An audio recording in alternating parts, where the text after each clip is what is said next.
Happy anniversary! Oh, happy anniversary! Sorry, I'm busy looking at pictures of Gollum. We have officially been doing Creeps and Coffee for 1 whole year. Woo! Thanks for surviving with us. Yeah.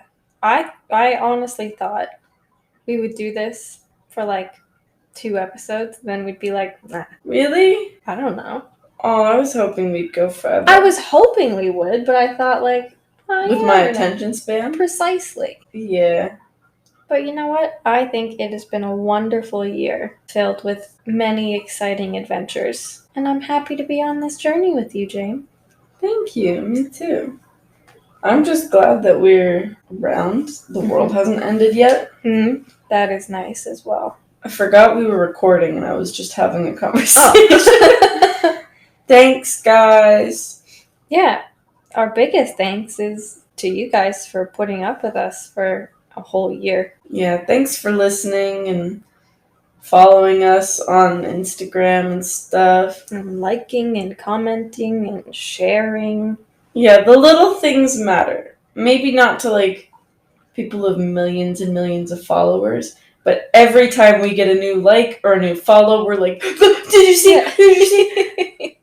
And we're like screenshotting stuff and sending it to each other. Every time we get a new listener from a different country, I text Caitlin and I'm like, did you see we got a new listener from France? Did you see we got a new listener from Arizona?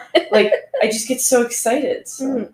Well, I still think it's surreal. Like, why are you listening to us? Yeah, we started this just because it's nice for us to, I don't know, kind of be able nerdy. Yeah, to document our friendship and our interests and sort of share that commonality with people. Mm-hmm. But it's nice that we've been able to have this little community to join that's sort of welcomed us with open arms. And we are very grateful for you guys all around the world. I thoroughly enjoy the research aspect of it. It's so much fun. It's fun because it's not like I'm back in high school having to do research on a war 500 years ago that I don't know or care about. Yeah, I know Caitlin likes history, but I do not.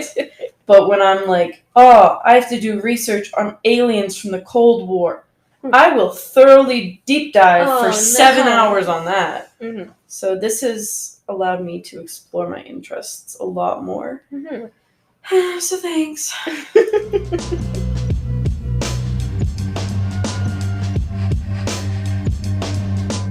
I'm Kate. And I'm Jane, and this is Creeps and Coffee. A show where we talk about the dark parts of the world around us. Cryptids, conspiracies, things that go bump in the night. And the crimes behind the scariest creatures of all, humans. Join us as we take a look at the stories sure to give you the creeps. Pull up a seat, grab a coffee, and let's have a chat.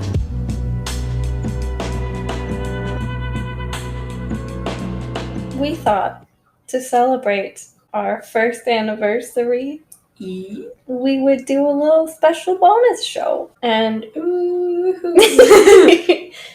we had so much fun. For those of you that have listened to our Halloween special from back in October, we did a shorter episode. Was it? Yeah, I guess. Okay. I don't know. I don't remember. We did an episode. Yeah, it was so long ago. Yeah. Not September. Nope. Halloween is in October. We took a look at some creepy stories that we found on Reddit, on different websites. Mm-hmm. This time or last time? Last time. Okay. Sorry, I'm not here. We found some Halloween-themed stories last time. Really just tried to freak each other out, I think was the goal there. And really short stories, too, because I'm not theatrical like Caitlin. She had me on the edge of my seat, and meanwhile I was like, boo. Running in the dark water and then scary. Hey, they still got me, so. Good. But we had so much fun doing stuff like that, and we had so many positive responses from you guys that we thought it would be fun to do that again for our 1 year show. I think it's nice too because it's sort of how we got started in talking about doing a show like this, was just sharing scary stories with each other. And and doing stuff like that. So I'm excited. I'm looking forward to this. Because it also gives me an excuse to use 12 years of drama. Yeah. On the other hand, I'm dreading it because I can't perform, let alone under pressure. You get to practice your reading comprehension skills, and So just bear with me when I read. Pretend to be scared, guys. I usually am. As I stutter and mispronounce words, like what did I mispronounce earlier? Minutia? Minutia, yeah. Minutia. What did I say? Minuta? Yeah, you went minuta? Yeah. There's a lot of that. That's why Siri thought you said neuter. Yeah. I was like, hey Siri, what's a minetta? Siri was like, what? In classical physics and general chemistry, matter is any substance that has mass and takes up space by having volume. Thanks, Would you like to Siri. hear more? No! But yeah, I think without further ado, do you have any other thoughts? What's our rating system going to be this time? Oh, I also want to say happy belated birthday to my mom, happy belated birthday to my grandma, happy belated birthday to my grandfather, and happy belated Mother's Day. Because they all happened around the same time. Mother's Day was almost a month ago. Yeah, and we didn't say anything about it. So happy belated Mother's Day to all the moms out there. Yeah.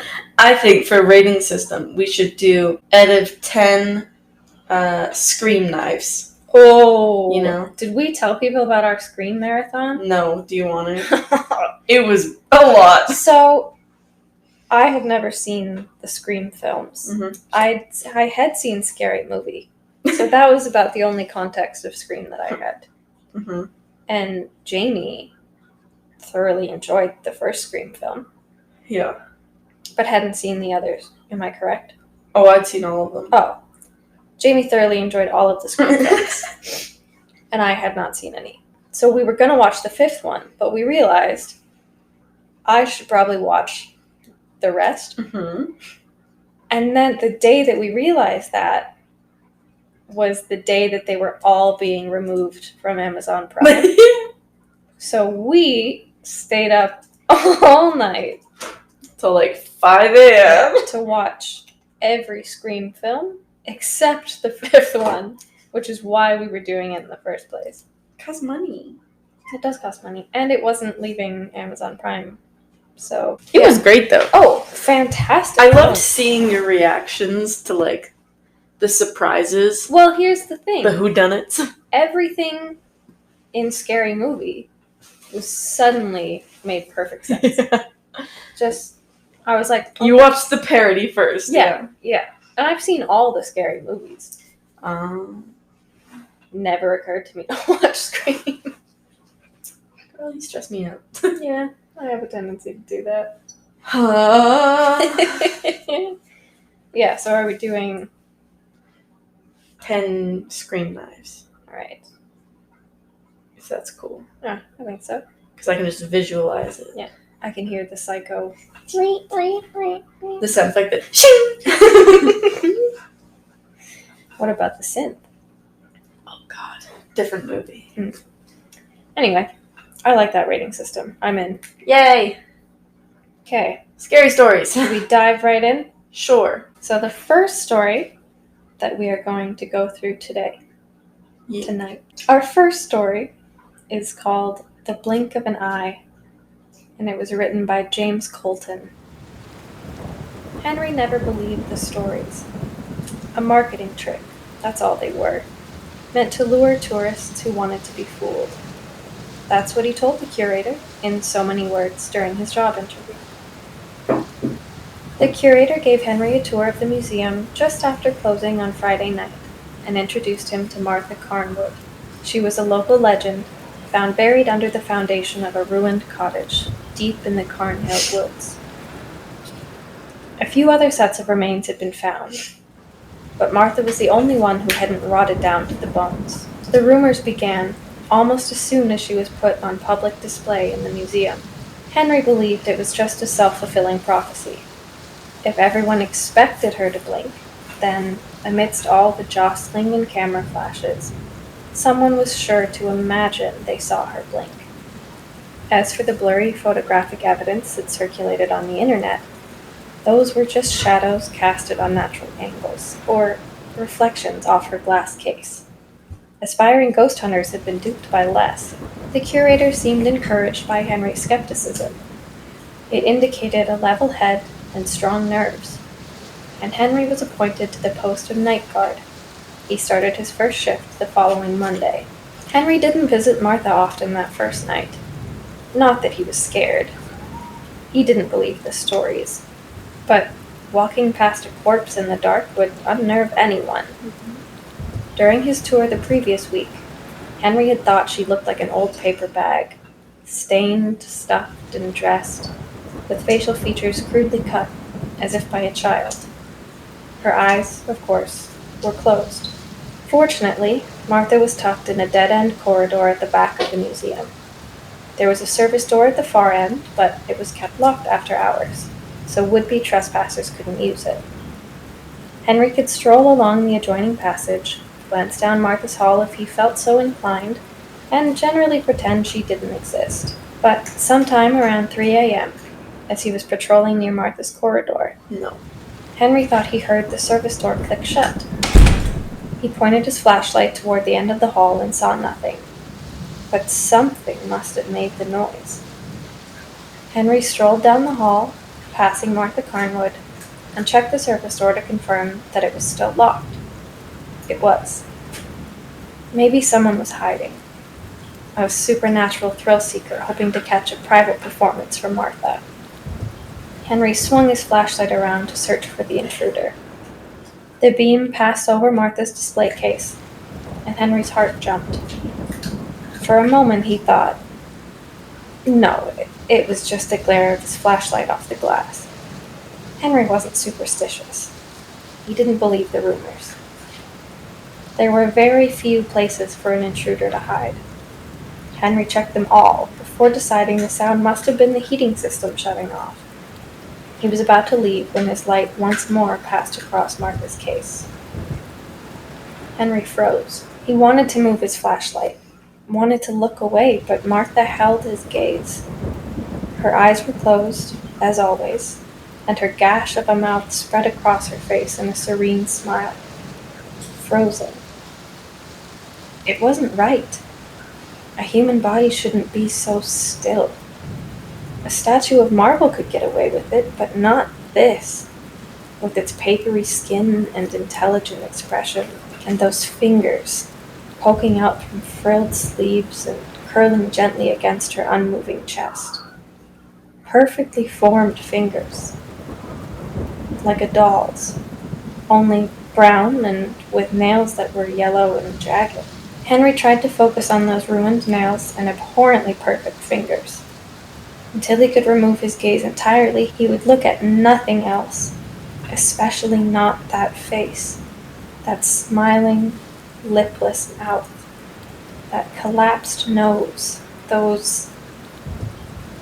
Henry choked and stumbled back. No, it was nothing. He'd been staring at her fingers. He hadn't been looking properly at her face. It was a trick of the poor light. The fancy of a nervous mind. Glimpsed, no, imagined, out of the corner of his eye. Her eyes couldn't. Henry turned, forced himself not to run from the corridor. He maintained a steady gait and did not stop until Martha's passage was out of sight. Didn't stop until he was in the Carnhill Wildlife exhibit, surrounded by stuffed birds and foxes and mice. Dead things still, but friendlier creatures. These didn't mock mankind's mortality. At worst, they only looked comically out of place, perhaps wearing a bewildered expression of, wait a moment, this isn't right, I shouldn't be here. Henry allowed the presence of the animals to calm him. These taxidermies were nothing horrible, and that's all Martha Carnwood was, after all, a natural taxidermy. She just seemed worse because she was human and poorly preserved compared with these well-posed creatures of fur and feathers. Henry, you're being ridiculous, he thought. Martha was just a body, an empty body. She couldn't move, couldn't blink. Henry knew this. He was a sensible man, not afraid of spooky legends. Yet, as he turned back in the direction of Martha's corridor, his skin prickled. Those eyelids, like flaps of torn paper, slowly parting to reveal black emptiness. Henry completed his patrol, making sure to give Martha's back corner a wide berth. He came to the main lobby and paused by the front doors. The street outside was dark and empty. The world was asleep. Only Henry was up and about, disturbing the air during this supreme hour of silence. Henry pushed on the doors to make sure they were locked. They rattled and echoed through the vast halls of the museum. The sound penetrated the farthest reaches and returned to Henry's ears like distant footsteps.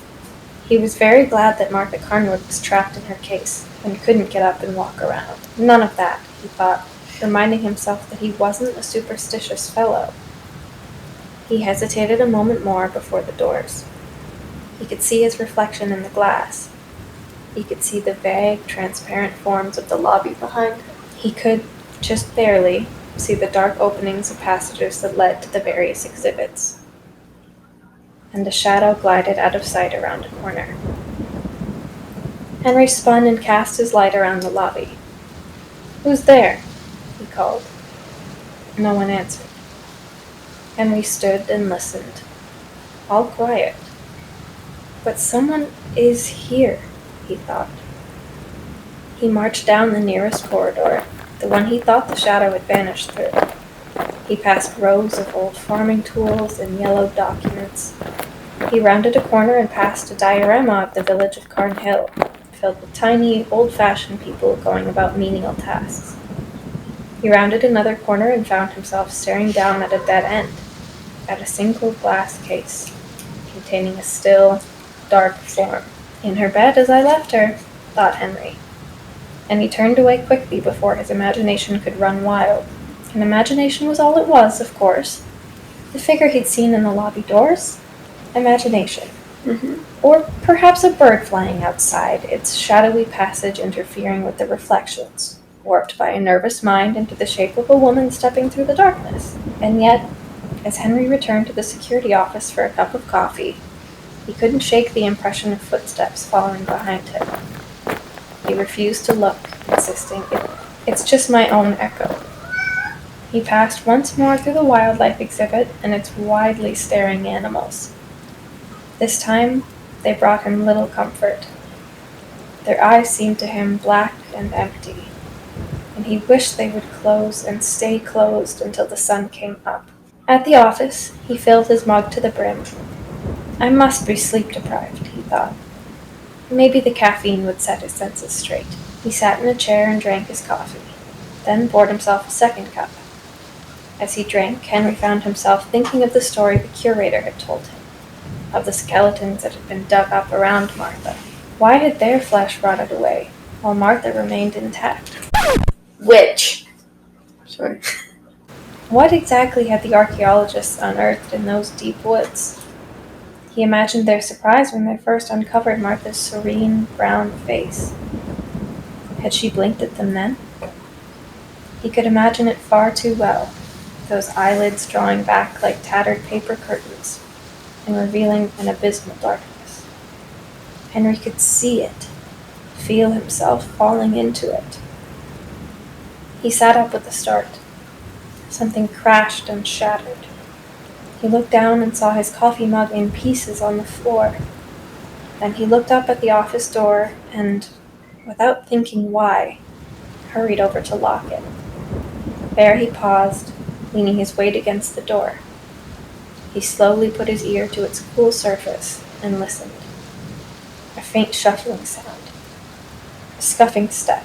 Henry held his breath.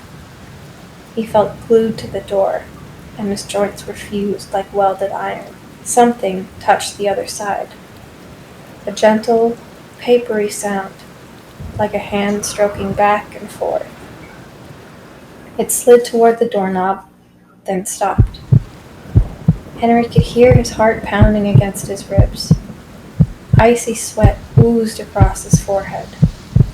Something clicked against the other side. then scraped across to where Henry held his ear against the door. And there, it sounded like a single tap.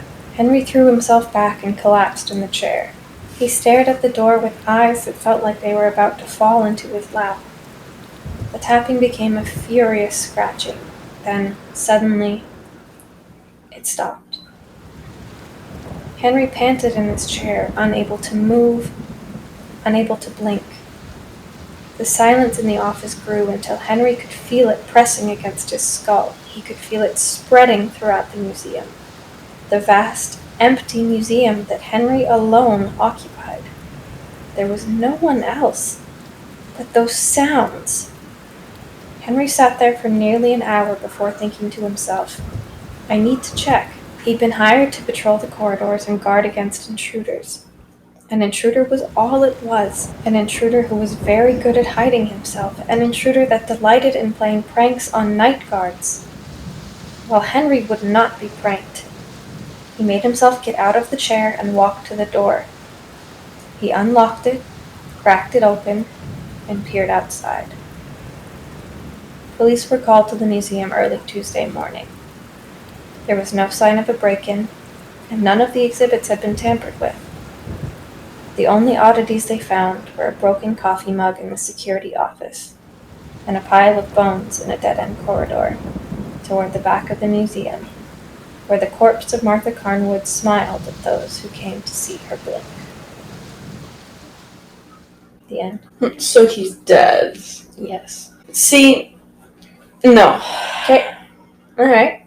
I wouldn't have stayed for the first 20 minutes. That's fair. If I think she's blinking, I'm out. Fair. No, not a chance. I wouldn't work at a place that had a dead body in it to begin with. Fair. Like, I love museums. Mhm. Don't get me wrong. We all know that is my shit. But if there's like a mummy there, no thanks. We've all seen the Brendan Fraser film. What about the Louvre? The Louvre Would is you an go art there? museum. The Louvre is an art museum. But would you go there? Or work there? No, it's above the catacombs. How the fuck would I do that? I've been there. It was cool. I'd go there in a heartbeat. But not work there. Not a chance. To be fair, it was creepy. They have secret passageways. Of course they And do. they come out of the walls. Of course they do. The workers. Not just they. They come out of the wall. Yeah, my mom and I went there and I was starving and she was like, here, have a granola bar, no one will know. So he popped it out of the wall panel and was like, you cannot have that here. I was like, oh, okay. I'm sorry. Imagine you to get kicked out of the Louvre. Yeah. I'm going to give it a solid 6 out of 10 because there's a lot of big words I didn't understand. There was like 2. Yeah. Alright. 6 scream knives. Okay. Acceptable. I'll do better next time. Was that your, like, strong lead or the rest worst? Or No. I think the others are better. But not that it wasn't good. It was good. You know what? I just would absolutely not be in that situation. Fair. You just built different. No, I just avoid it. Mhm. But, like, what is she? Who knows? I want to know. What do you think she is? What do you guys think she is? As previously stated, a witch! I mean, like, maybe, like a witch or something, or, like, not a zombie. Someone who ate really healthy and did great skincare and just didn't die. She's just chilling. Tricking everybody. Chilling. So mine are nowhere near as good or as detailed as Kaylin's, by the way. Hi, Bowie. And I also can't act, so... Oh, should I give mine a rating? Sure. Should we only rate each other? No. What did you think? Because you picked it. I think I agree with yours. I'd give it a 6. I think the lead up is great. Mm-hmm. The pile of bones ending is kind of disappointing. Yeah. What's up? What happened? What's going on? It's just bones. Why? Bones in a broken coffee mug. And you know what? That's how I'm gonna go. In pink sweatpants. Yes. And 2 cats. Just eating the bones. Yep. I don't doubt that for a second. And that's how Caitlin died. Wait, did the cats kill me? No, they were just there. Oh, alright. I'll accept I mean, that. if you've ever seen Love, Death, and Robots, cats rule the world anyway. You know what? Spoiler alert to Something that came out 7 years To ago. one of the episodes. Season 1, Episode 1, Cats Take Over the World. Alright. So mine is kind of cheesy. And a bit on the nose. I liked it. Mine is by B is Back. And it came out literally this week. Like, I think 6 days ago, 7 days ago. Oh, shit. All right. Yeah, so kudos to you, a writer, author, lady, person, man, Lady, person, man. a writer. So, it's called I Didn't Know the Air Could Rot. I didn't know that the air could rot. Not until I was locked in that box, suffocating beneath 1,000 pounds of rain-dampened soil. The casket was a gorgeous mahogany, lined with Egyptian cotton, 9,000 thread count. Way too extravagant, too expensive for the dead. It's not like the inhabitant of the box could enjoy the luxury anyway. I was stuck down there. I could not move. I could feel my body and acute awareness, but one I had no control over. I was able to see and move my eyes, but that didn't matter much in the pitch black. I could hear as well, the rustling of the worms in the soil, the flick of my eyes when I tried to look around, and oh, could I smell. I couldn't breathe, and evidently I didn't need to, but that just meant that I was always subjected to the odors of the coffin. Could not turn it off. I don't know how long it'd been since I'd been buried, but eventually the air started suffocating. Got heavier and mustier until every second was torture. I could feel each speck of dust. I could taste each spore of mold. Was there even still air in this casket, or was it all just a thick miasma of rotten death? I'm here. I'm alive, I wanted to shout, but the sound was one boon apparently not given to me. I'm going to die here, I thought. But the longer I was down there, the more time I had to think. I started to realize, as I slowly became unable to move my eyes, that it was not the air that was rotten. It was not the air that was souring my lungs and suffocating me. It was my own body, lying in the casket, and decaying. The rustling I'd been hearing had not been the worms outside in the dirt, but the worms who had made it inside as they feasted on my decomposing flesh. I didn't know the air could rot because it can't, but I was. Nyah. Ew. Da-da-da. I don't like ew. I think it hit me because I don't like death, and I have existential crises all the time. See, here's my thing. But, like, if that's what's after death, that sucks, and I really hope that doesn't happen to me. That's why I never want to be buried. Just cremate me. Yeah. Pressurize my body into a diamond. I will, don't worry. It's not really scary, but it's gross. It's unsettling. Yeah. I give it 6.5. I'll rate it 5.5 so that it equals out. Quality. Wait, equals out to what? An average of 6. Oh. I was like, what? Okay. What math? Yeah. Alright. Yeah. This next story. Mm-hmm. Switching up the content, Oh, you know? Taking a different approach. okay. So this story, I do not know who it is by, Okay. but it is called Gateway of the Mind. Okay. In 1983, a team of deeply pious scientists conducted a radical experiment in an undisclosed facility. The scientists had theorized that a human without access to any senses or ways to perceive stimuli would be able to perceive the presence of God. They believed that the 5 senses clouded our awareness of eternity, and without them, a human could actually establish contact with God by thought. An elderly man, who claimed to have nothing left to live for, was the only test subject to volunteer. To purge him of all his senses, the scientists performed a complex operation in which every sensory nerve connection to the brain was surgically severed. Although the test subject retained full muscular function, he could not see, hear, taste, smell, or feel. With no possible way to communicate with or even sense the outside world, he was alone with his thoughts. Scientists monitored him as he spoke aloud about the state of his mind in jumbled, slurred sentences that he couldn't even hear. After 4 days, the man claimed to be hearing hushed, unintelligible voices in his head. Assuming it was an onset of psychosis, the scientists paid little attention to the man's concerns. 2 days later, the man cried that he could hear his dead wife speaking with him, and even more, he could communicate back. The scientists were intrigued, but were not convinced until the subject started naming dead relatives of the scientists. He repeated personal information to the scientists that only their dead spouses and parents would have known. At this point, a sizable portion of scientists had left the study. After a week of conversing with the deceased through his thoughts, the subject became distressed, saying the voices were overwhelming. In every waking moment, his consciousness was bombarded by hundreds of voices that refused to leave him alone. He frequently threw himself against the wall, trying to elicit a pain response. He begged the scientists for sedatives so he could escape the voices by sleeping.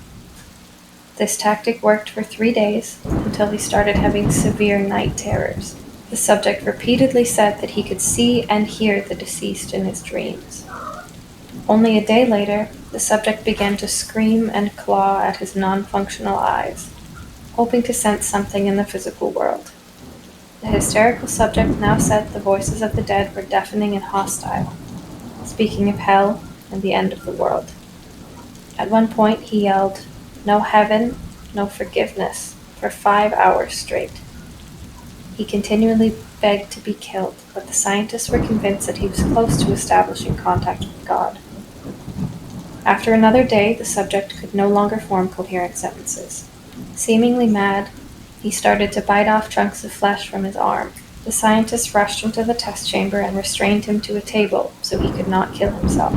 After a few hours of being tied down, the subject halted his struggling and screaming. He stared blankly at the ceiling as teardrops silently streaked across his face. For 2 weeks, the subject had to be manually rehydrated due to the constant crying. Eventually, he turned his head and, despite his blindness, made focused eye contact with the scientist for the first time in the study.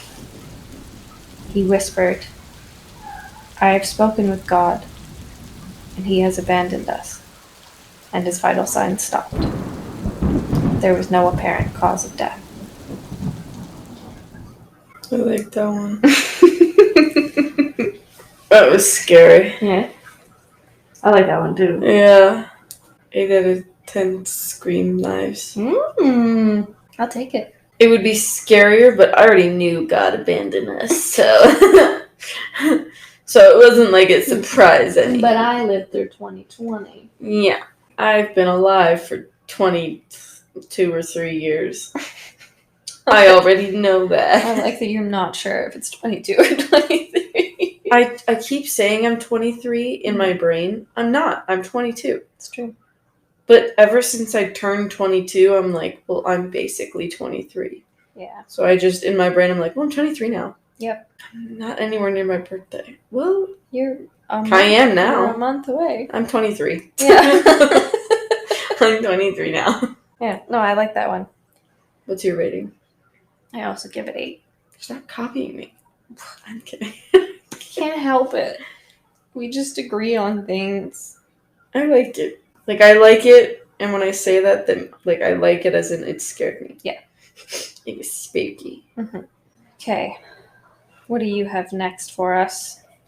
It doesn't really sound scary until the end, so just trust the process, okay? Okay. So this one is by Synaptic Nerve in the brain. Synaptic?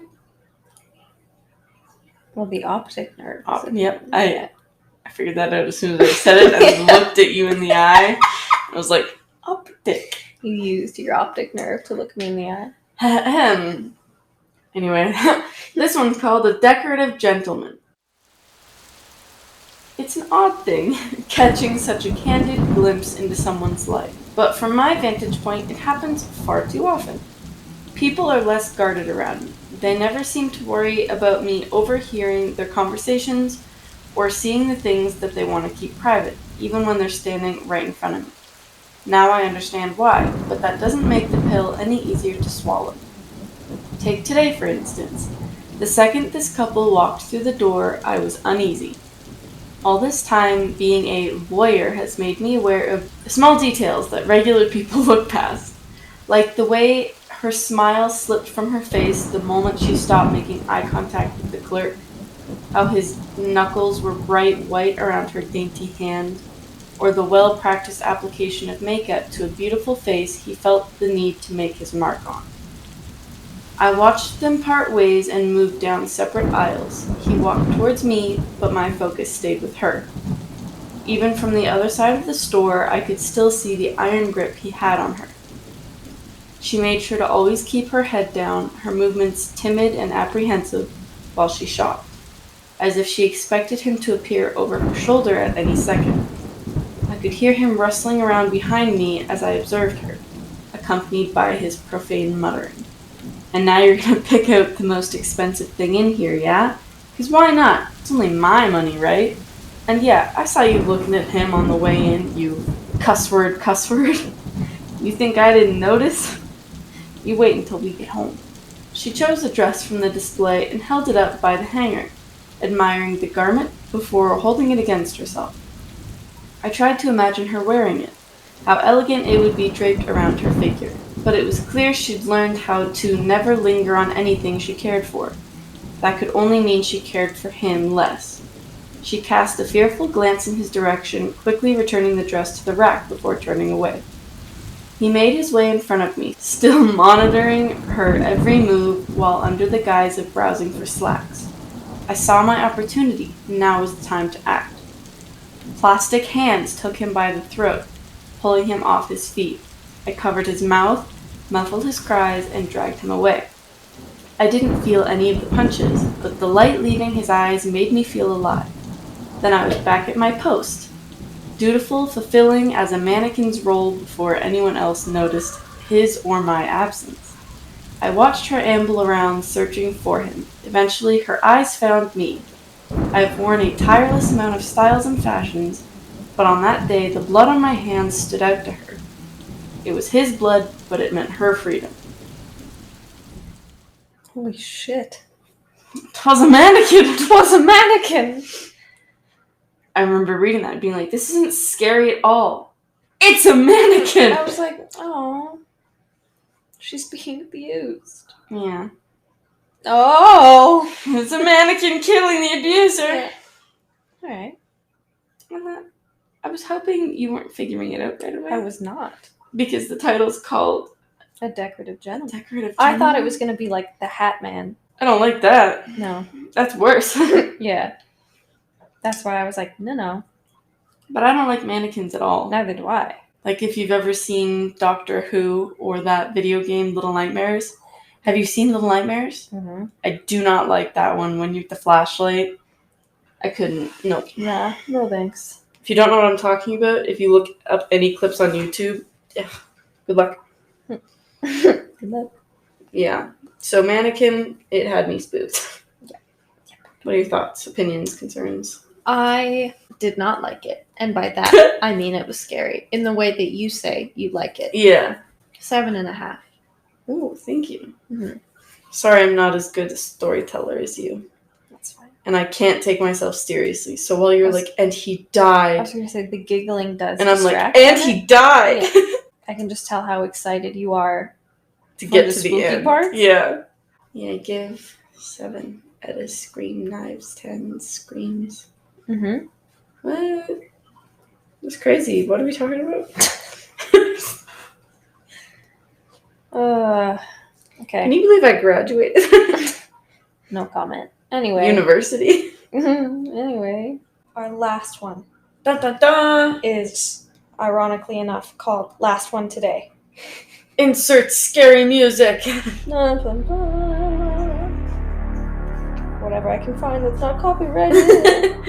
Oh, copyright. The scariest part of all. Not DMCA. Ah. So this one is short, but it's actually one that I have read before but forgot about. Ooh, okay. and I like it. Mm-hmm. So I thought we'd go out with a bang. Ba-bow. You ready? Yeah. Okay. Last one today. In Berlin, after World War II, money was short, supplies were tight, and it seemed like everyone was hungry. At that time, people were telling the tale of a young woman who saw a blind man picking his way through a crowd. The two started to talk. The man asked her for a favor. Could she deliver the letter to the address on the envelope? Well, it was on her way home, so she agreed. She started out to deliver the message when she turned around to see if there was anything else the blind man needed. But she spotted him hurrying through the crowd without his smoked glasses or white cane. She was naturally suspicious, so she went to the police. When the police paid a visit to the address on the envelope, they made a gruesome discovery. 3 butchers had been harvesting human flesh and selling it to the starving people. And what was in the envelope the man gave to the woman? A note saying simply, "This is the last one I'm sending you today." Ooh. Bum bum! Ew. That's where you put in the Law and Order theme song. The Law and Order Special Units sounds. Special victims. Special victims. Dun dun. Come, come. See, that one's gross and scary because that's very realistic. Mm-hmm. That's humans Mm-hmm. being nasty. Mhm. And people have harvested human meat before. Mm-hmm. See, I think what I like about this one is that really the scariest thing of all, and I think we've said this a million times. It's in our theme intro. Yeah, thing. yeah. The scariest of all of the creatures out there is humans. Like, what? Why are we the way that we are? Yeah, I like that one. Short, straight to the point, still freaky. So freaky. Also, good on her for going to the police. I might not have. I would have been Yeah. like, oh, weird. Weird, must not be the blind guy. Yeah. See, I would absolutely get myself into this situation because I can't say no to doing favors for people. Yeah. Especially strangers that I think may be in a compromising position in life. Mm-hmm. I'm like, yeah, I'll do anything for you. You want my liver? Here you go. Yeah. 7 out of 10 scream knives. I give it 6.5. Oh. Not Because you've read copying it you. before? Yeah. Mm. Yeah. I knew where it was going, but I liked it. I did not know where it was going. And I liked it. I'm glad. I also enjoy stuff like that where it's kind of full circle with the title. Like the title doesn't really make sense, like the laundry bin, and you're like, The laundry bin. okay, and then you read it, and then the final sentence or whatever comes back to the laundry bin, and you're like, the laundry bin. My student read me a haiku that he wrote today that he called barbecue. I love it. And I was like, why did you write a haiku about a barbecue? Why not? And it was literally, there was a young boy who played Don't copyright this. the park outside. He smelt barbecue. Masterpiece. Right? And I was like, all right. Beautiful. To be fair, I remember writing haikus in like middle school. Hated it. But Mine were like that. Like But I mean, the cat and dog cried. But that's exactly what you were talking about. The title came full circle, and I was like, "There's the barbecue." Barbecue. I was like, "There it is." All right. The human flesh on the barbecue. The butcher's grilled The steak butcher's grilled steak made on the barbecue. made of human flesh and bones on the barbecue. Yeah. There we go. We're great at English. I teach this for a living. English has never been my strong suit. In case it wasn't obvious. But after 25 episodes, y'all should know by now. You know. Wow. There's something I was going to say. Can't remember now. What was it, Caitlin? I don't know. I took the brain cell back. Well, thank you for joining us on this late night, tea-fueled, Yeah. spooky, scary journey. Skewers? I was thinking about barbecue. Yeah. Spooky story journey. It's Yeah. been fun. And thanks for listening. We'll hopefully have a sponsor soon. This episode has been fun, and the last year has been an absolute blast. Yeah. And I am very happy to have my best friend to do this with. This is one of many adventures we've had over the last 16 years now. Oh, yeah. And I am excited for the future and to see the continued growth of the show. Aww. Beautiful. And I love you. I love you too. And we love you guys. It's a wonderful sentiment. Thank you. I'm filled with I love. gotta fart. I'm just kidding. Thanks for listening. I appreciate you. I just don't have a way with words like Caitlin, you know? It's true. Thanks. On that note, If you had to sum up the last year of Creeps and Coffee in 3 words, what would they be? can I count this as one word? Late nights, coffee, Mm-hmm. good company. That is I 5 know that's words. 5 words, but it's my 3 thoughts. Math is not either Okay, of those things. good coffee friend. Like, that does not sound as good. No, I like that one. Good coffee friend. Good coffee friend. Not good friend coffee, good coffee, comma, friend. Yes. What about you? I think fulfilling. See, away with words, guys. Fulfilling. Good. Fulfilling. Coffee. Astounding. Fulfilling, educational, and rewarding. Aw. Sound like you're getting a job interview. I feel like I am. Describe yourself in 3 words. Hilarious.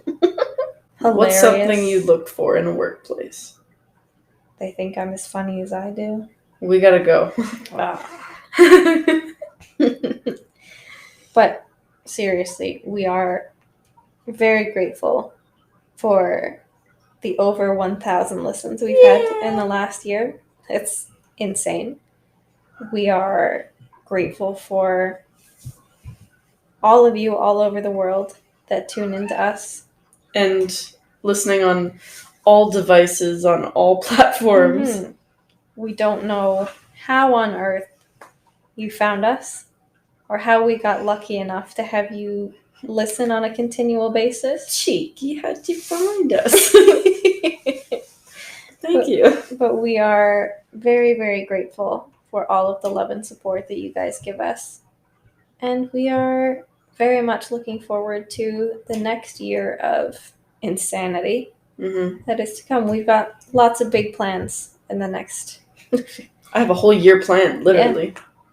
Got me an Excel spreadsheet and like 20 Google Docs. Google, do you want to sponsor us? And I have a notebook. Yeah. So we've got plenty of new stuff coming up in the next year. We've got interviews planned. We've got a new segment potentially that I'm really excited about. Yeah. You'll see. Yeah. We'll put subtitles. I'm just kidding. On our podcast. Yeah. And we hope to have some more interaction with you guys. Yeah. So if you would love to join us on our journey, you can, as always, check us out on Instagram at Creeps and Coffee, on Twitter at Creeps and Coffee, on our YouTube page where we are still slowly but surely updating our back catalog. If you'd like to sponsor us so that I can get a new computer and do that faster, Please. you can also help support the show by checking out our Buy Me a Coffee page at buymeacoffee.com/creepsandcoffee. Or just PayPal me. PayPal also works. Maybe an OnlyFans. Who knows? Hey, don't tempt me. It's just you knitting. Yeah. Even spreading the word about us helps. And we are very grateful for all of you that have done that so far. Yeah. And we are excited for the journey that is to come. Sorry we're gushing. We just love you. I'm a very gushy person. Yeah. And I'm not going to apologize for it. I love you guys. You guys are the best.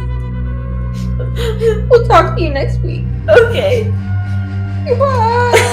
Bye.